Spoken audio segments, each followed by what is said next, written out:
तो स्वागत है आपका अपनी YouTube channel Rohit Goswami law classes में। और आज हम आपको कराने वाले हैं LLB सेकेंड ईयर, सेमेस्टर है आपका थर्ड, एक्ट आपका एडमिनिस्ट्रेटिव लॉ, कोड है आपका 5003।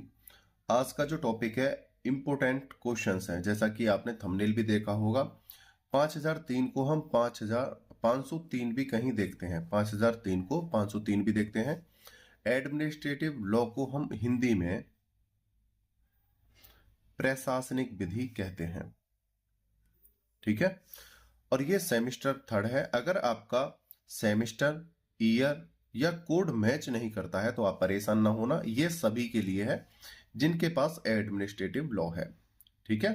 जिस स्टेट मतलब जिस जिले से मैं आता हूं उस जिले के आसपास जो स्टूडेंटों की जो संख्या है वो इस अकॉर्डिंग है। हालांकि अगर आप यूट्यूब पर हो और आपका सेमेस्टर कोई भी हो तो आप परेशान ना होना, ठीक है। ये सभी के लिए है एडमिनिस्ट्रेटिव यानी प्रशासनिक विधि।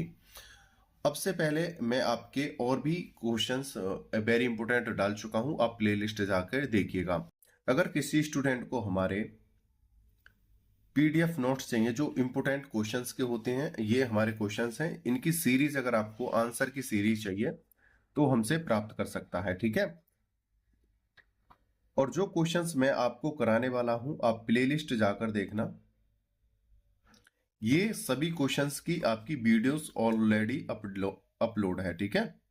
सभी क्वेश्चंस की, एक एक क्वेश्चन की, एक भी क्वेश्चन ऐसा नहीं है जिसकी वीडियो आपको यूट्यूब पर नहीं मिलेगी। आप प्ले लिस्ट में ये कोड, ये सेमेस्टर और एक्ट का नाम देखना और आपको वहां पर ये वीडियो प्रोवाइड हो जाएगी, मिल जाएगी। ज्यादा बात ना करते हुए अपने क्वेश्चंस की तरफ चलते हैं।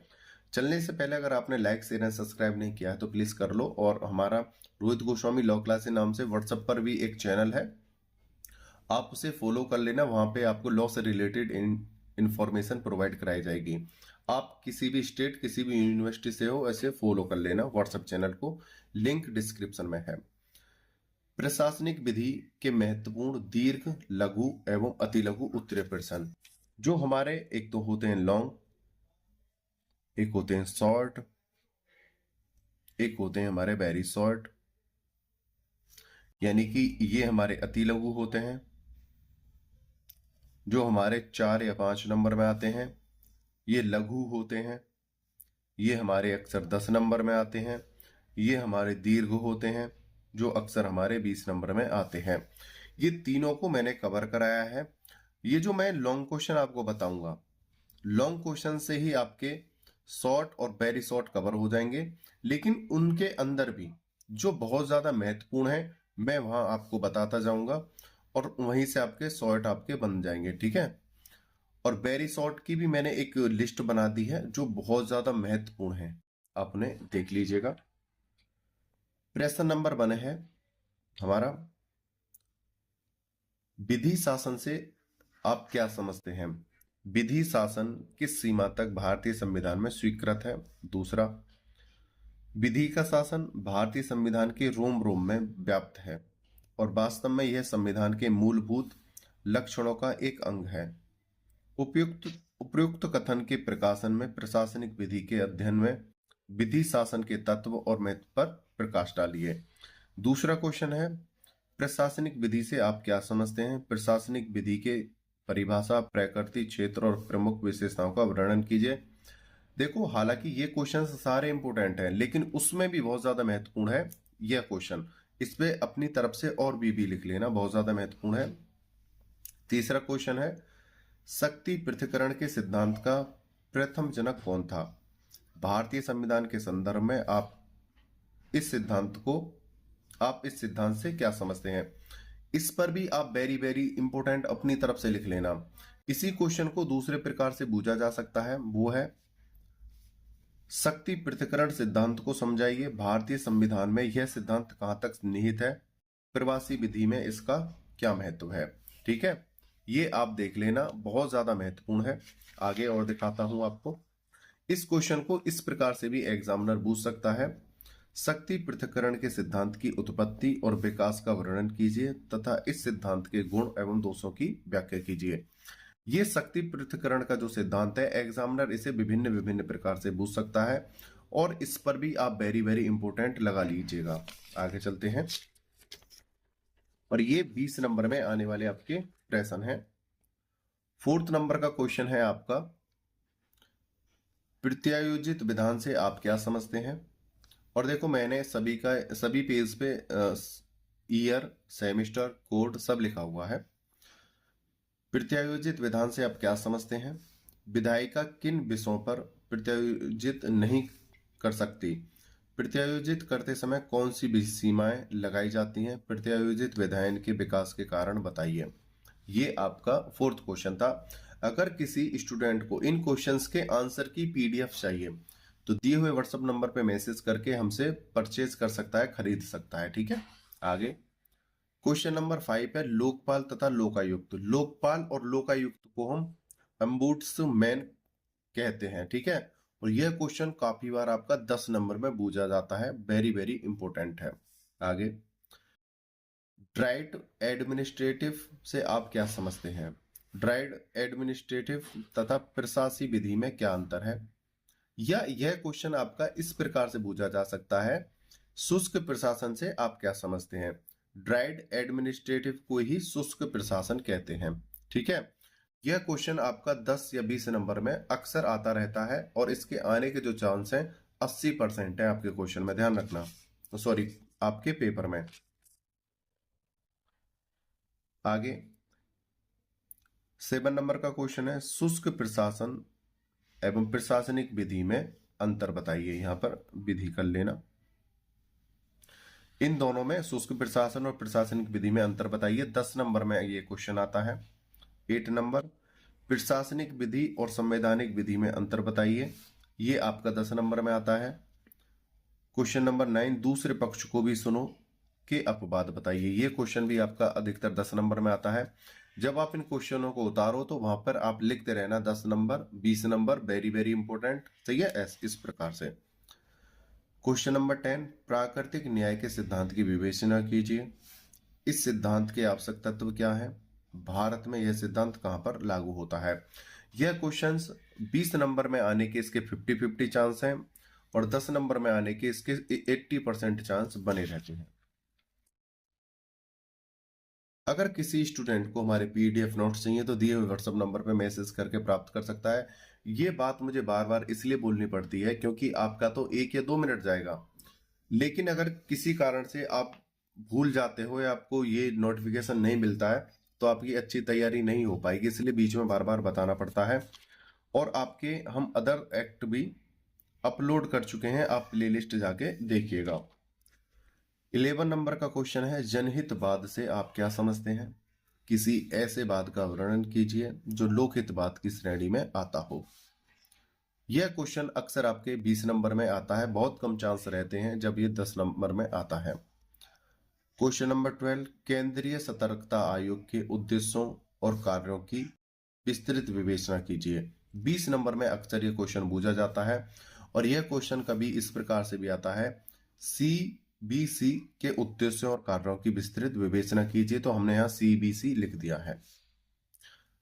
13 क्वेश्चन है, परमादेश रिट से आप क्या समझते हैं। इस रिट की प्रकृति, उत्पत्ति और विकास को बताइए। परमादेश के लिए कौन प्रार्थना पत्र दे सकता है। एक बात और ध्यान रखना, अगर आप एलएलबी 3rd सेमेस्टर के स्टूडेंट हो और सीसीएस आपकी यूनिवर्सिटी है, यह क्वेश्चन आपके प्रोफेशनल एथिक्स में भी आएगा। ठीक है, जो आपका फाइल वाला है जिसमें आपका प्रैक्टिकल होगा, ये उस थ्योरी में भी आएगा और प्रैक्टिकल में एग्जामिनर आपसे क्वेश्चन कर सकता है। वेरी वेरी इंपॉर्टेंट है। इसको परमादेश को इस प्रकार से भी एग्जामिनर पूछ सकता है, परमादेश रिट को जारी किए जाने के क्या आधार हैं, किन आधारों पर इसे अस्वीकार किया जा सकता है, किसके विरुद्ध रिट जारी किया जा सकता है। आगे चलते हैं। दूसरा है हमारा 14, बंदी प्रत्यक्षीकरण लेख से आप क्या समझते हैं। इस लेख की उत्पत्ति, विकास और प्रकृति का वर्णन कीजिए। इसके लिए कौन आवेदन कर सकता है और यह किसके विरुद्ध जारी किया जाता है। Very very very very important है, जितनी बार आप वेरी लिखो कम है। 20 नंबर में अक्सर क्वेश्चन आता है और कभी कभी ये 10 में भी आ जाता है। और यह क्वेश्चन आपके प्रोफेशनल एथिक्स 3005 में भी यह लागू है, वहां पर भी ये आपके थ्योरी में भी आ सकता है और आपके प्रैक्टिकल में भी एग्जामिनर इससे क्वेश्चन कर सकता है। इस क्वेश्चन को दूसरे प्रकार से ऐसे पूछ सकता है एग्जामिनर, बंदी प्रत्यक्षीकरण याचिका के जारी करने के क्या विशिष्ट आधार हैं, यह कब जारी किया जा सकता है और कब नहीं, जारी किए जाने के विभिन्न उद्देश्य क्या हैं। तीसरा क्वेश्चन है आपका, मतलब तीसरी जो रिट है, क्वेश्चन नंबर 15 है, अधिकार परीक्षा लेख से आप क्या समझते हैं, इसकी प्रकृति, उत्पत्ति और विकास का वर्णन कीजिए, इसके लिए कौन आवेदन कर सकता है, यह किन आधारों पर जारी किया जा सकता है। ठीक है, ये भी बहुत ज्यादा महत्वपूर्ण है और अक्सर यहां से आपका 20 नंबर का क्वेश्चन आता है और बहुत कम चांस रहते हैं जब ये 10 नंबर में आता है। और बात, ये जितने भी क्वेश्चंस मैं आपको करा रहा हूं, इन सभी क्वेश्चंस से 4 या 5 नंबर के कहीं से भी बन सकते हैं। ये तो आप जानते ही हो कि लॉन्ग से ही आपके 4 या 5 नंबर के क्वेश्चंस बनते हैं, लॉन्ग से ही आपके शॉर्ट तैयार होते हैं। लेकिन जो ज्यादा महत्वपूर्ण लॉन्ग थे, मैंने वहां पर आपको वेरी वेरी करके बताया था, वेरी वेरी इंपोर्टेंट, और जहां पर शॉर्ट वेरी इंपोर्टेंट थे वहां पर शॉर्ट में भी इंपोर्टेंट बताया था। आगे चलते हैं। 16 नंबर का है हमारा, उत्प्रेषण लेख से आप क्या समझते हैं, इसकी क्या प्रकृति है, उत्प्रेषण लेख की उत्पत्ति और विकास का वर्णन कीजिए, इसके लिए कौन आवेदन कर सकता है, इसके जारी किए जाने के क्या आधार हैं। ठीक है, आगे चलते हैं। 17 है, प्रतिषेध लेख से आप क्या समझते हैं, इसकी प्रकृति, उत्पत्ति और विकास को समझाइए, यह किन आधारों पर जारी किया जाता है। यह एग्जामिनर इसको इस प्रकार से पूछ सकता है कि प्रतिषेध और उत्प्रेषण में अंतर कीजिए। आपको मैं बता देता हूं, एग्जामिनर ये भी कह सकता है या पूछ सकता है, रिट कितने प्रकार की होती हैं, रिट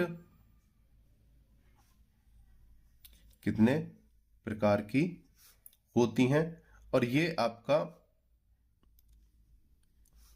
10 नंबर में भी आ सकता है और 4 नंबर में भी आ सकता है और आपका 20 नंबर में भी आ सकता है। रिट कौन कौन सी होती हैं, रिट होती हैं 5, आप लिख लेना।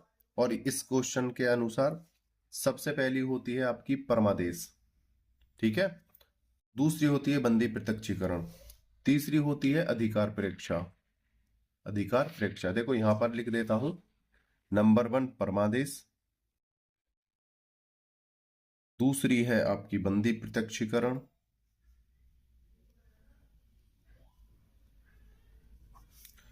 तीसरी है आपकी अधिकार परीक्षा,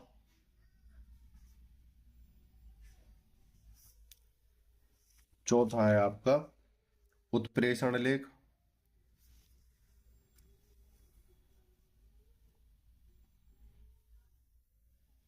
और फिफ्थ है आपकी प्रतिषेध लेख। रिट कितने प्रकार की होती हैं, आपका 20 नंबर, 10 नंबर, 4 नंबर में, ये तीनों फॉर्मेट में आपका क्वेश्चन आ सकता है। परमादेश का आप मोटा मोटी लिख देना, बंदी प्रत्यक्षीकरण, अधिकार परीक्षा, उत्प्रेषण लेख, प्रतिषेध। अगर एक जगह आ जाए तो इनके महत्वपूर्ण जो अर्थ होते हैं, यानी जो परिभाषा होती हैं, जो अर्थ होते हैं, सिर्फ वह इन पांचों के एक जगह लिख देना, वो 20 नंबर का हो जाएगा। 10 नंबर में आएगा तो कोई एक आएगा, 4 नंबर में आएगा तो 3 या 4 लाइन का अर्थ लिख देना इसका। ठीक है, पीडीएफ नोट्स में एक एक क्वेश्चन को बड़े ही एक्सप्लेन करके वीडियो में भी प्रोवाइड कराया गया है और आपको पीडीएफ नोट्स भी मिलेंगे बहुत ही अच्छे तरीके से, सिंपल वे में, साधारण लैंग्वेज में लिखे हुए हैं।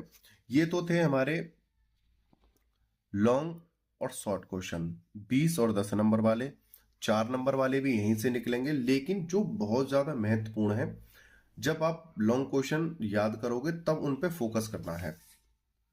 सबसे पहले है न्यायिक पुनर्विलोकन, वेरी वेरी इंपॉर्टेंट है, ध्यान रखना।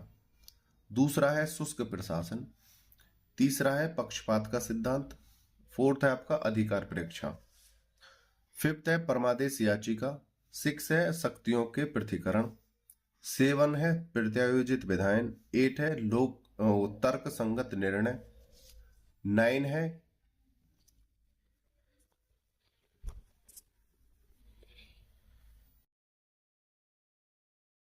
केंद्रीय प्रशासनिक अधिकरण, 10 है प्राकृतिक न्याय, 11 है ड्राफ्ट एडमिनिस्ट्रेटिव, 12 है सुने जाने का अधिकार।